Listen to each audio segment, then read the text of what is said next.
వేసవికాలం వచ్చిందంటే వడియాలు, సల్లమిరపకాయలు ఎక్కువగా పెడతాం కదండీ! దాంట్లో భాగంగా సల్లమిరపకాయలు ఎలా తయారు చేయాలో చూద్దాం. కారం లేని మిర్చిని తీసుకొని ఇలా మధ్యలోకి నాటు పెట్టేసుకొని పక్కన పెట్టండి. పెరుగుని తీసుకొని ఇలా మజ్జిగలో సిలికేసుకున్నాక ఒక డబ్బాలో వేసుకోండి. దీంట్లోకి రాళ్ళుప్పు, దంచిన వాము, పసుపు వేసుకొని ఒకసారి మొత్తం అంతా కలిపేసుకోండి.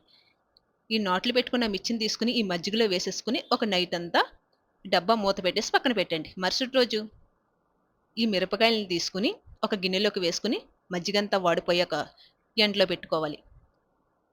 ఒక రోజంతా ఎండాక మళ్ళీ సాయంత్రానికి ఈ మజ్జిగలోనే వేసేసుకుని మళ్ళీ పొద్దుటికి మళ్ళీ తీసుకుని ఇలా ఆరబెట్టుకోవాలండి. 3 రోజులు నైట్ వేసేసుకుని పొద్దుట ఆరబెట్టుకోవాలి.